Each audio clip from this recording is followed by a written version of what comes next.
मुंबई के गोरेगांव पूर्व स्थित आर्य पुलिस स्टेशन को एक बड़ी सफलता हाथ लगी है। पुलिस ने घर में चोरी की वारदात को अंजाम देने वाले शातिर चोर बाप बेटे को सिर्फ 12 घंटे के भीतर धर दबोचा है।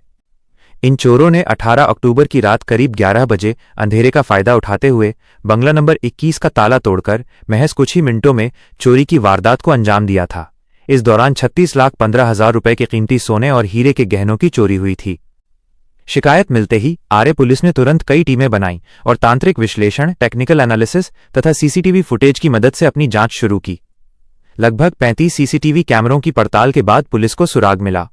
हालांकि चेहरा साफ न दिखने के कारण पुलिस ने सूत्रों की मदद से आगे की जांच बढ़ाई और गोरेगांव इलाके में जाल बिछाकर दोनों आरोपियों को गिरफ्तार कर लिया।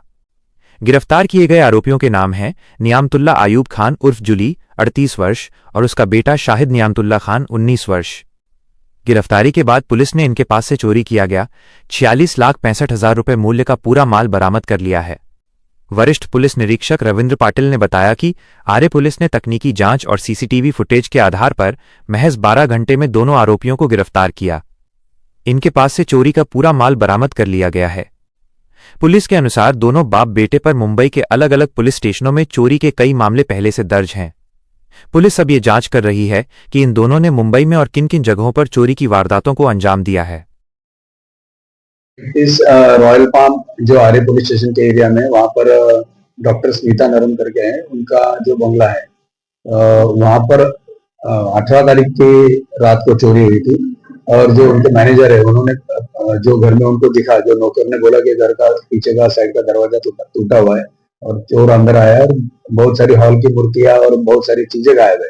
तो उन्होंने ओनर को कांटेक्ट किया जो यूरोप में घूमने गई है। तो मैनेजर को उन्होंने पुलिस स्टेशन में एफआईआर देने के लिए भेजा। 19 तारीख को सुबह केस रजिस्टर कर लिया गया है। इनिशियल केस रजिस्टर हुआ, उसमें उनको ज्यादा पता नहीं था कि उनके ऑर्नामेंट्स क्या क्या चोरी गए हैं, क्योंकि आरोपी तिजोरी लेके गया, लेकिन तिजोरी में क्या था ये जो ओनर ही बोल सकते हैं कि जो आउट ऑफ स्टेशन है, आउट ऑफ इंडिया है। तो हमने उनको कांटेक्ट किया, उन्होंने फिर हमको मेल भेजा कि मेरा ये चीजें भी गायब है, मीन्स जो तिजोरी नहीं है उसमें ये चीजें थी और बाकी चीजें मुझे याद नहीं आ रही है। तो 36 लाख की ornaments, diamond ornaments, diamond jewellery और जो मूर्तियां है वो उनकी चोरी हुई थी, ऐसा एफआईआर उन्होंने दिया था। लेकिन हमने इंक्वायरी में और आरोपी से कम 47 लाख के आसपास की प्रॉपर्टी हस्तगत किया है। कितने का मामला उन्होंने दर्ज करा था और कितना आपने? 36 लाख की जो मामला दर्ज किया, 36 लाख का प्रॉपर्टी चोरी हुआ ऐसा मामला दर्ज था। और हमको एक्स्ट्रा प्रॉपर्टी मिली है जो उनको याद नहीं है, वो कॉन्टेक्ट याद करके हमको बोलने वाले हैं। कितनी मूर्ति का मूर्ति तो दिख रही है, प्राचीन टाइप की है या क्या है, मूर्ति की खासियत क्या है?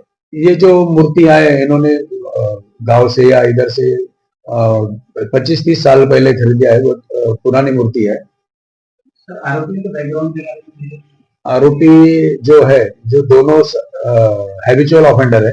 एक के ऊपर जो बेटा है उसके ऊपर बोरीवली पुलिस स्टेशन में केस रजिस्टर है और जो उसके पिताजी है उसके ऊपर आर्य पुलिस स्टेशन में चोरी के केस रजिस्टर है। दोनों सराहित आरोपी बोलते हैं, हैबिचुअल ऑफेंडर्स। कोई तो यही आरोपी है कि और भी इसमें आरोपी का और क्या बाकी? नहीं, मैक्सिमम तो रिकवरी जो एफआईआर में उससे भी ज्यादा ही रिकवरी हुआ है। आरोपी 2 ही थे, कंफर्म हुआ है। के बाद कितना वक्त लगा आपको? सब टोटल सीसीटीवी एरिया के सीसीटीवी फुटेज चेक किए, बाद में फिर उसमें उसका चेहरा स्पष्ट था, इसके लिए फिर मैनुअल इंफॉर्मेशन निकाली, जो अपनी खबरी बोलते हैं ऐसा, वो इंफॉर्मेशन निकाल के फिर ये दोनों आरोपियों को ट्रेस आउट किया जो चोरी की रात को घर पे नहीं थे। फिर उनके पीछे पड़े तो उनका वेयर अबाउट्स चेक करके उनको अरेस्ट किया और उनके पास से प्रॉपर्टी। ये पूरे मिशन को कामयाब करने में किसी क्या है? पूरा ये मिशन जो जिलों को गिरफ्तार करने में पूरा कौन अधिकारी है, हाँ, आर्य पुलिस स्टेशन का पीएसआई पांचा हमारे और पूरा डिटेक्शन का स्टाफ, उन्होंने बहुत मेहनत किया। 12 घंटे के अंदर पूरी प्रॉपर्टी और आरोपी सब पुलिस स्टेशन में लेके आए।